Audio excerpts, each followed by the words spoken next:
እኔ ፍትህ ብዬ ቪዲዮ አልሰራም። አርሲ የተደረገው ድርጊት ትክክል አይደለም። አክሱም ያላችሁ መስጂድ ውስጥ ሆኖ ሙስሊም ሲረፈረፍ አርሲ የተደረገው ድርጊት ትክክል አይደለም። በጣም ያሳዝናል። በጣም አዝኛለሁ። ሁላችሁም እንደተጎዳችሁ እርግጠኛ ነኝ። ለሁላችንም መጽናናት ይስጠን፣ ብርታቱን ይስጠን። እኔ ዱባይ ስለሆንኩኝ ብዙ ቪዲዮዎች እየመጡልኝ አልነበረም ስለ አርሲ ማለት ነው። ላይቭ ገብቼ ትናንትና ማታ ነው በጣም ብዙ ሰዎች አርሲ ያሉ ሲጽፉልኝ ምን ያህል ሲሪየስ እንደሆነ ያወቅኩትና ቆይቼ ቪዲዮ ስለሰራው በጣም ይቅርታ አድርጉልኝ። አርሲ ለሚገኙትና መላ ኢትዮጵያውያን መጽናናትና ብርታትን እመኛለሁ። እግዚአብሔር ደግሞ ደርሶልን ሰላም፣ ፍቅር እንዲያሰፍንልን እጸልያለሁ። እወዳችኋለሁ። በርቱልኝ፣ ጠንክሩልኝ። አብረን እንወጣዋለን። ይሄንም እወዳችኋለሁ። አክሱም ያላችሁ ኧረ ሰዎች ኧረ ረፉ። ሙስሊሙን እንደዚህ አታንከራቱት። ይሄ ጥላችሁ ለምትሄዱት መሬት፣ ጥላችሁት ለምትሄዱት ስልጣን ወይም ዝና ሙስሊም ወንድሞቻችን እህቶቻችን አታንከራቱ። ምድር ላይ ሁሉም የፈለገውን እምነት በፈለገው ቦታ ማምለክ ይችላል። ስለዚህ ይሄንን ነፃነታቸው አትግፈፏቸው። ጭራሽ መስጊድ ገብታችሁ ቁርአን የተከበረው የአላህ ቃል ቁርአን ትቀዳላችሁ። ሰው መምታት ምን ማለት ነው?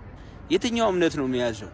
ሌላውን መበደል እኮ እኔ የትኛውም እምነት በስሜት ካልተመራችሁ በስተቀር የትኛውም እምነት የሌላው ሃይማኖት ንኩ አይልም።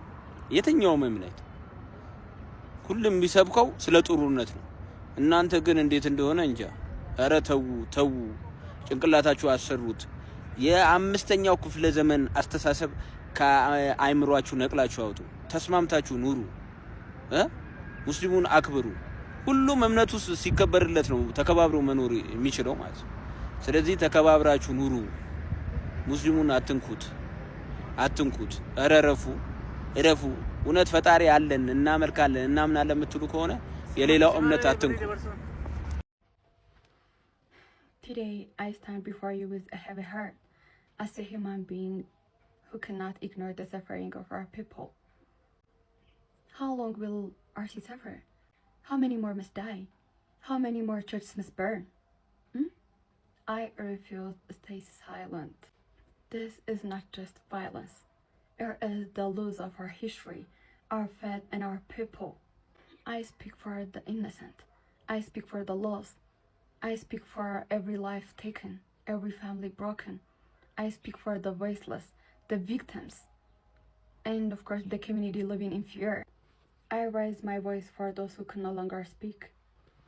We cannot stay silent. We must call for peace, for justice, for humanity.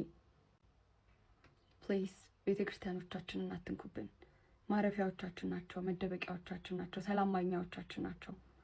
እባካችሁ ቤተክርስቲያኖቻችንን ታውልን፣ ልጆቻችንን አትንኩብን። Let Ethiopia help, please. ማሩፌ ወይ አቢቢ፣ እስቲ ለሸሂዶች አንድ ግጥም። መስጂድ ውስጥ ሆኖ ሙስሊም ሲረፈረፍ እኛ ገንዘብ ማለን ከወሬ ለመትረፍ። ሙስሊም ለመስጂዱ ሲወሰድ አንገቱ ወልዳ አሳድገው ስታጣው እናቱ ምንም አያደርግም በሰማም መንግስቱ። መፍትሄ ሰጪው አካል አንድ አላህ ነውና ሸሂድ የሆኑትም ወደርሱ ነውና ያ ረቢ በቀሉን ለአንተው ትተናል።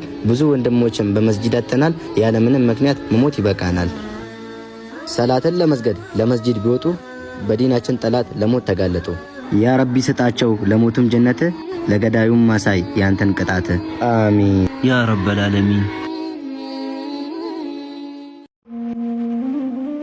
ይህንን ቪዲዮ ሼር ያላደረገልኝ ሰው ሁለተኛ የኔ ቪዲዮ እንዳይከታተል። በማንኛውም ቤተ እምነት ላይ ያለን ሰዎች ቤተ እምነታችንና ህዝባችን ሲነካብን ደስ አይደለም። ሰሞኑን ሁላችሁም እንደምታውቁት አሩሲ አካባቢ ያሉ ኦርቶዶክሳውያን ከቀን ወደ ቀን በእምነታቸው ምክንያት እየተገደሉ የሟቾች ቁጥር እየጨመረ። ታዲያ እስከ መቼ ነው የሚቀጥለው? እስቲ ሁላችሁም አስቡት። እስኪ የትኛው ቤተ እምነት ነው ንገሩኝ፣ እስካሁን አንድ ሰው ተገድሎበት እስካሁን ድረስ ጸጥ ብሎ የሚቀመጥ? ምን ያህል አመፅና መጠላላት መገደል እንደሚመጣ ታውቁ? እስከዛሬ ድረስ በቅርብ ቀን በዝቋላም በተለያዩ አካባቢዎች ኦርቶዶክሳውያን ሲገደሉ ስንገደል እንበዛለን፣ እግዚአብሔር መልስ ይሰጠናል፣ ሁላችሁም ጸሎት አድርጉ ነው ስንባል ነበር። ግን እግዚአብሔር የሚያግዘን እኛም በርተን ጠንክረንና አንድ ላይ በጋራ መስራት ስንችል። ኃይል እግዚአብሔር እንደሆነ ሁሉ ሰይፉም የጌዲዮ። ሁላችንም በጋራ ቆመን እምነታችንን እናስጠብቅ ይገባል። የሁሉ ሰው እኛን የሚከተለን የምናስተላልፈውን ነገር ለመስማት። በዓልና ክብረ በዓል ሲሆን ነጭ እየለበሱ ቤተክርስቲያን ብቻ መሄድ አይደለም። ሁላችሁም ለቤተክርስቲያናችሁ ያላችሁት እናንተ ናችሁ። ስለዚህ አሁን እዛ አካባቢ ላይ መደረግ ያለበትን ነገርና ለህዝቡ ሰላም የሚያስፈልገውን ነገር የሚመለከተው አካል መልስ እንዲሰጠን እንፈልጋለን። ይህንን ቪዲዮ ለቻናችሁ ያህል ሰው ላኩልኝና ሼር፣ ሪፖስት፣ ኮፒ ሊንክ አድርጉት። አመሰግናለሁ። እኔ ፍትህ ፍትህ ብዬ ቪዲዮ አልሰራም።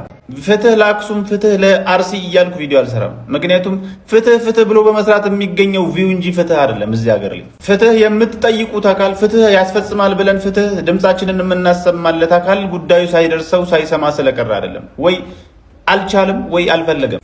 ሲጀመር በአሁኑ ሰዓት በየቦታው የሃይማኖት ነገሮችን እየነካኩ ክርስቲያኑና ሙስሊሙን አብሮ የኖረውን አብሮ የበለውን ህዝብ ለማጣላት ለማጋጨት እየሰሩ ያሉ በሌላው አካሄድ ፖለቲካቸው አልተሳካ ያላቸው ደካማ ጽንፈኛ ቡድኖች ናቸው እነዚህ እያደረጉ ያሉት። እነዚህን ደካማ ጽንፈኛ ቡድኖችን ተከታትሎ ህግ ማስፈጸም ፍትህ ማምጣት የማይችለውን አካል ፍትህ እያልኩ በቪዲዮ ልለምነው አልችልም። አለፍ ሲል ደግሞ ህዝቡ ከላይ መርጦ ያስቀመጣቸው በእንደዚህ አይነት ጊዜ ከመንግስት ጋር ዲል በማድረግ ነገሮችን ማስተካከል መፍታት ይችላል ተብሎ የተመረጠ መሪ ቡድን አለ አይደል? ይሄ ቡድን አልቻልንም ይበለን ወይም ደግሞ እኛን ጂሃድ ያውጅልን። በቃ እንፈይትና በቃ ሸሂድ ነው። ምን እሺ አስሬ ፍትህ ፍትህ እያልን ሰለቸን እኮ።